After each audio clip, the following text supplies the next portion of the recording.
show today is how to make one of these. I don't know what you call this, like inline spinner hitch. But the reason that I thought of making these is this bait. So I built this bait. It's supposed to be a glide bait. One of my earlier baits. It's quite nice, the color with the black perch. I built it and I tried it out in the water, and it did nothing. It went straight. It's supposed to go side. Ow, fuck! It's supposed to go side to side like this, and I pulled it and it just went. So what can you do with it? Well, one thing you can do with it is put on a spinner on the tail, right? But if you do that, then that's the spinner's on the tail, the hook's up front here. The fish can grab the spinner, and he grabs and he misses the hook. He has all of this part to miss the hook. So I thought, how can I put a spinner and then put a hook on the end of the spinner? So I thought of MEPS and Abu reflex spinners, that sort of thing. Looks sort of like this. Just put it on between with a split ring here, and then a hook on the side. And now if he grabs this spinner, there's a hook behind him, he gets caught anyway. And of course you can also put them in front of the lure as well, and have sort of an inline spinner with the spinner in the front, like a bucktail or something. So that's what we're doing here. The first thing we'll do is to get material for this spinner. Now by far the easiest and best option to do this is to just buy a sheet of brass. Brass is good because it looks quite nice, but also especially here on this part, I don't know what you call this, it's low friction. But that means you have to go buy a sheet of brass, and I was cheap, so I thought, what do I have? Well, in Sweden you have plenty of shooting ranges, so you can get these bullets. There's so the 308. You just go there, they're lying everywhere, you can just go pick them up. I mean, this is from my own shooting, but if you go to a shooting range, you're going to be able to pick these up. And these are made of brass. And it's a bit of a pain to get the sheet of brass out of these, but, it's possible. It's kind of cool, you make something out of, recycled materials. Usually I do this with like an angle grinder, cut it open. I'm gonna try to do everything with hand tools. So here's a classic, what we call bågfil in Swedish, hacksaw. So we're gonna see if I get too bored, it's too much like hard work, I might go get the power tools as well. What you want to do, first thing, is take off the end. And this, if you're making baits and stuff, these make kind of cool eyes. Like if you look up there, you put some epoxy on them, you can make an eye on it. It's an eye that I did use for something. The thick brass, it goes up a little bit. If you look up here, if you look up here, it goes back a little bit, so you start sawing a little bit back. So there you go.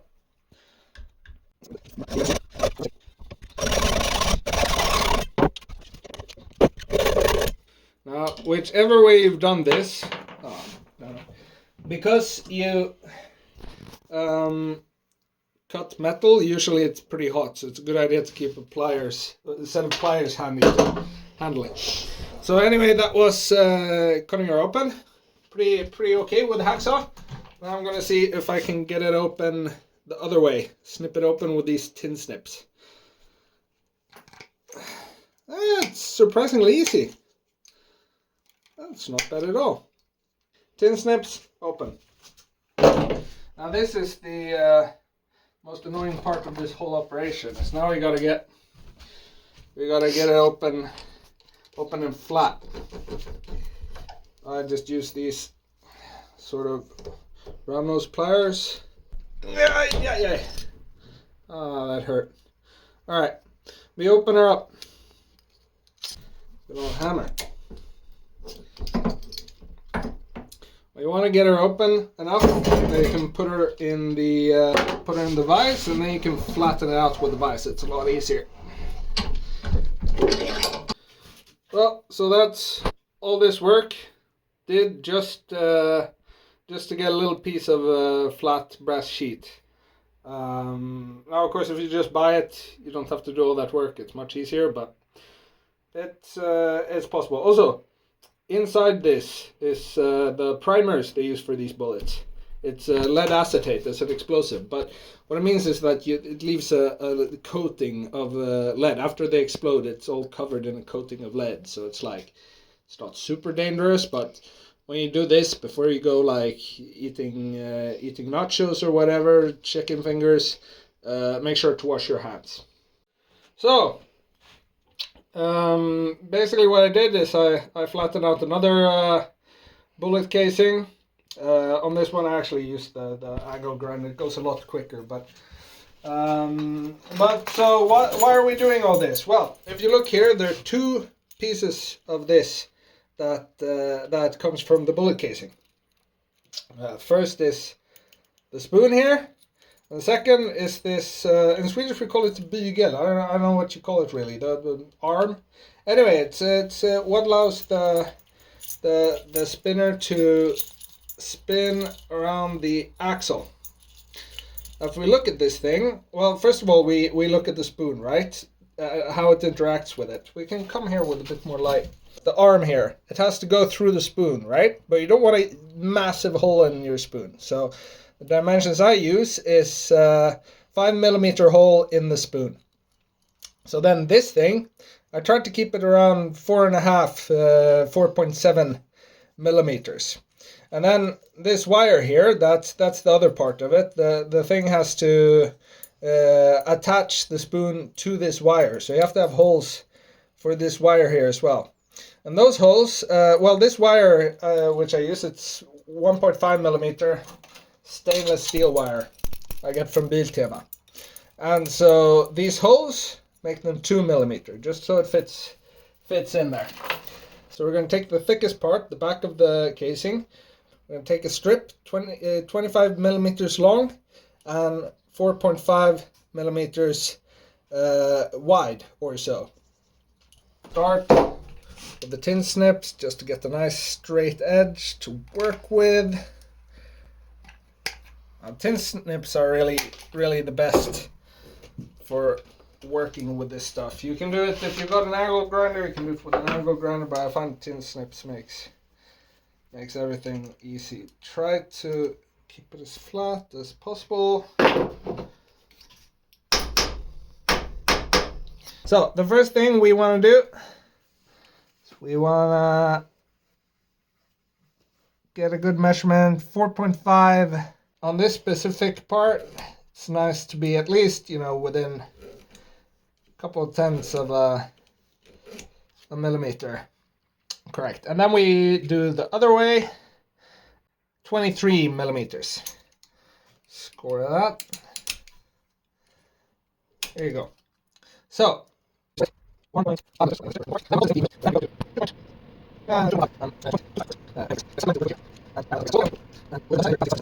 now if you look, we have a little cross there, That's where you want to make the holes. Come here. Grab a piece of wood to drill into, grab a center punch. There. Really don't have to hit it very hard, it's very soft material. Now what I like to do is round up the edges. Not super important, but especially with fishing lines, it's never good to have any sharp edges on anything. If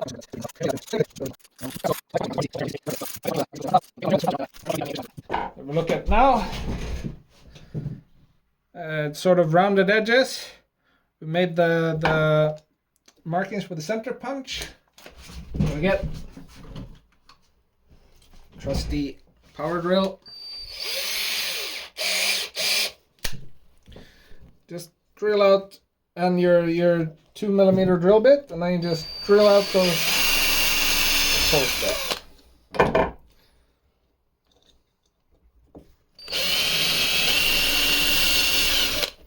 I like to take a bigger drill bit. Just use the end there to clean out the holes a bit and chamfer them over a little bit. There we go. here we have the bases. Now we're just gonna make it look like this. What we gotta do, we gotta bend it. Where's my round nose plier? Oh, fuck it. Yeah. So I found round nose pliers. Round nose pliers are really nice to have for this. You can usually pick them up pretty cheap as well. But now you just eyeball it around about the center.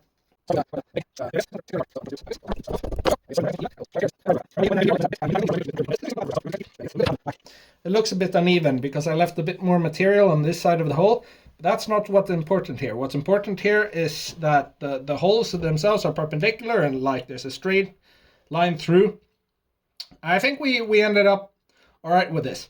Now, the next part is I like to thin this thing out a little bit here where the actual spinner is going to go, so that you don't have to make a huge hole in the spinner, and the spinner can still have some play.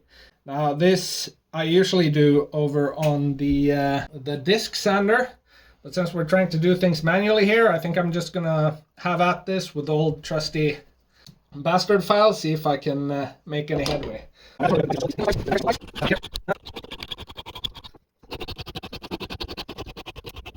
So I don't know if you can see it from the camera, but I did get like a millimeter or so of material off, maybe a bit more.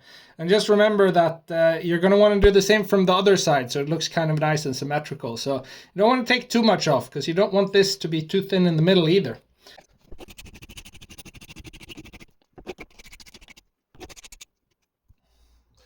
So now we're more or less done with this. Now, I'm not sure if you can see it, but it's a bit thinned out here, so we're gonna get some nice play when we make that spoon, and the holes are pretty much dead on. Next step now, and this is the fun part,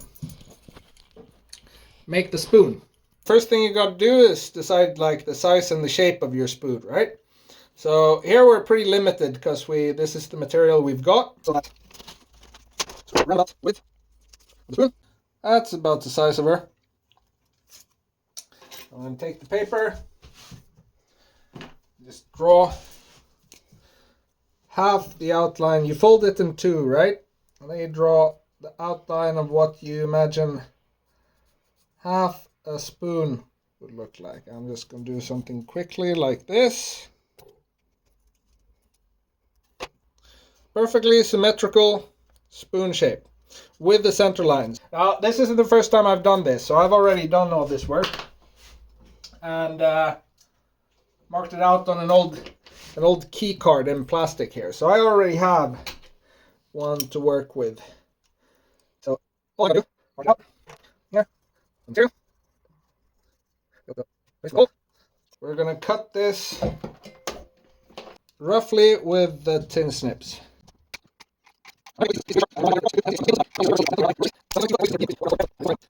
Like I said, brass is really easy to work with. Finish it off with a bastard file if that's all you've got. I have a disc sander, so I'm just gonna go jump into my disc sander tent I've got and finish it off like that, because it's a hell of a lot faster than working with these old hand tools. So I'll see you in a bit. If you're doing this sort of stuff, I can't recommend enough getting a disc sander. Your life becomes so much fun. If you don't have one, then there's not a lot you can't do with a bastard file, and you usually end up doing the fine tuning on that anyway. So I'm marking there for the hole. Now that I went, you see there, the material is so thin. Went a little overboard, to be honest. There, you don't need to hold that deep. But hopefully that won't be a problem. Now, when I'm doing this, I like to I'm going to drill a 5mm hole. I'm a bit of a chicken, so I use the 2.5mm drill to pre-drill. Here we go. Now, quite nice at this point to check if this thing goes in smooth. It goes in smooth, but I think I'd like a little bit more play on that. So what you can do Don't let your shop teacher see you doing this, but work the drill a bit sideways like that. You can open up the hole a little bit. Now, you'll notice something about this. Spinner spoons don't tend to be completely flat like this. What are we going to do about that? Well, here you need this little contraption. This is a piece of oak. You're going to want something hard to work on. Oak is ideal. This is a piece of a chair that I broke. Now this thing I worked with like drill bits just to like basically soften up the material. And then sandpaper and elbow grease. And you see there's a little bit of a indentation, right? So this is basically a bowl anvil. And using this, you can cold forge this into the classic spoon shape. So we don't round hammer.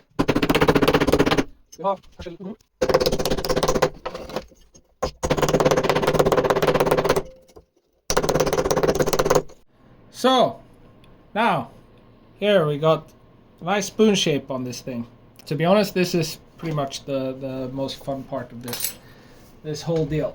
But so where are we then? Well, we're done with our little arm thing, and we are done with our spinner blade. Actually, I lie. The spinner blade we can touch up with a bit of just a bit of sandpaper just to avoid sharp edges. I mean, always when you're doing fishing gear, you're gonna have braided line. You want to avoid rough or sharp edges. And also with this spinner spoon thing, if you want it looking nice and shiny, you see this is pretty oxidized.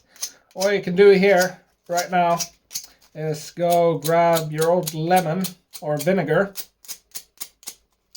and give it a little bath in that, and then scrub it out, maybe in one with some steel wool or something, or just paper. The vinegar usually eats up the oxidation pretty good.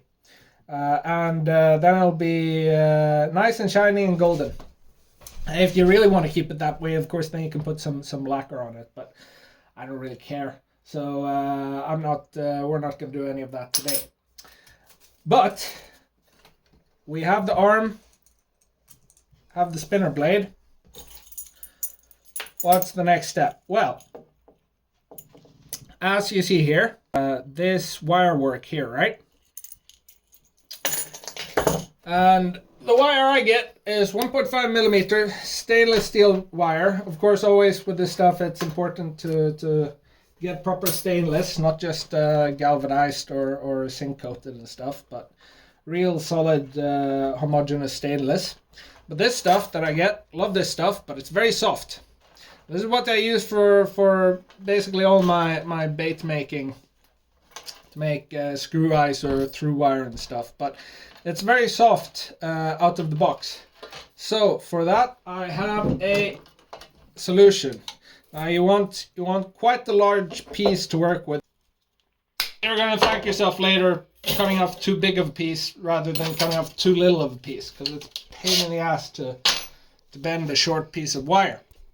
And you stick one end in here in the old vise. Tighten her down good and tight. Stick the other end in the power drill, in the chuck. Tighten her up. Nice and tight. And then what you're going to do is take a step back, lean backwards, put some weight in her, put your back into it, and we're going to twist it. Basically twist it till it breaks. Hopefully it breaks on the end, not in the middle, so that you have, there we go.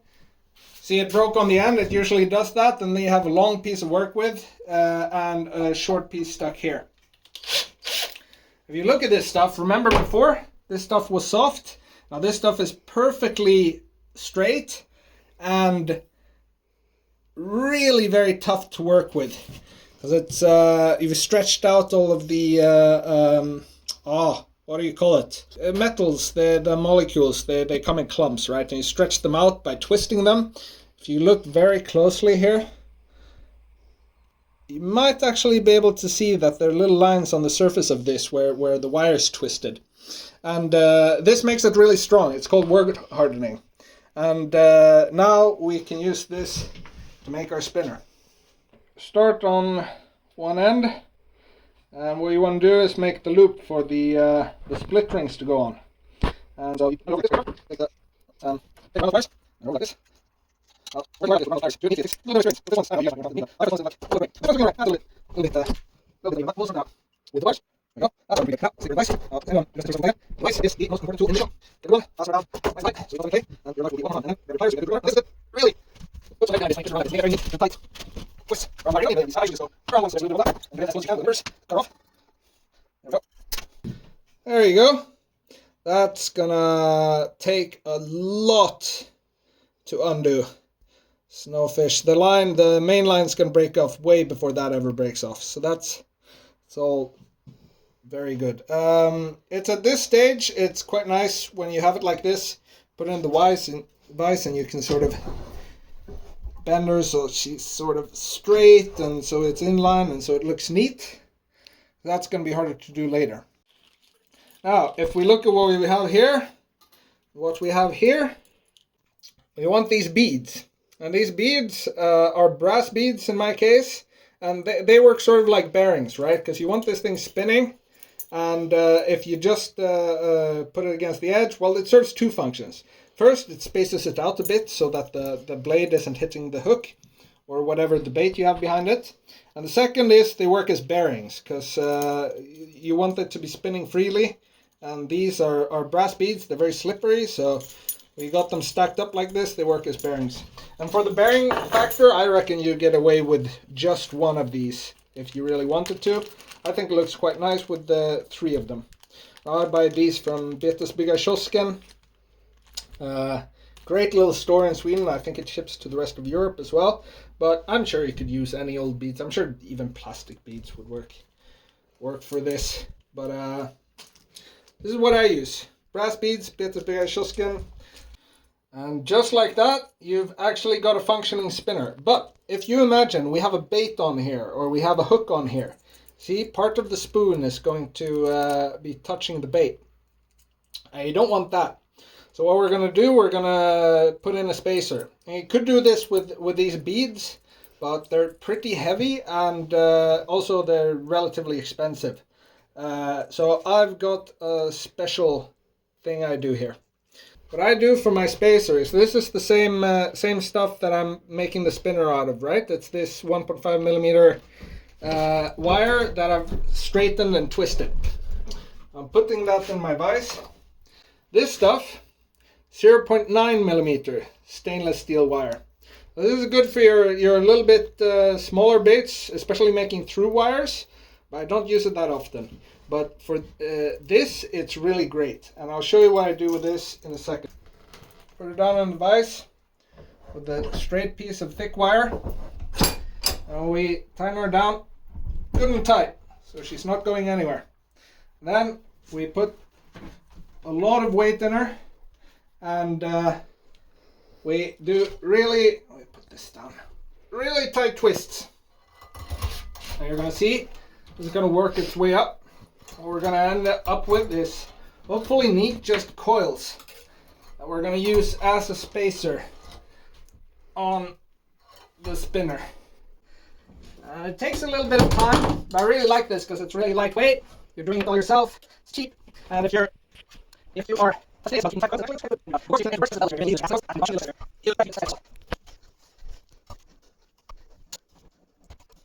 So you I'm just gonna pull it out here. Your snips.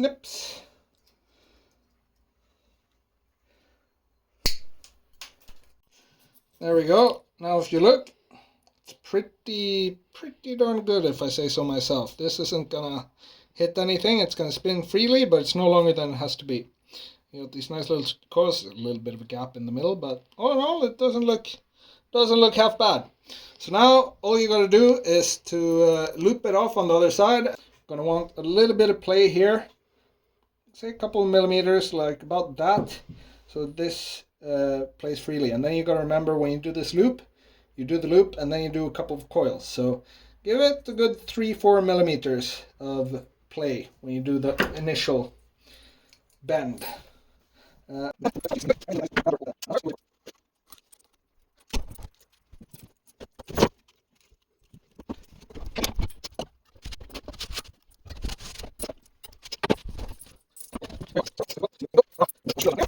Little trailer hitch. Let's go put it on a bait. Here we have an old tail bait. I don't know what happened to the tail, probably a fish bit it off or something, but it'll work a lot better with this hanging off the front. There you go. Nice little inline spinner. Here it's in the front, here it's in the back, and that's about the size of her. Thanks for tuning in. See you around, man.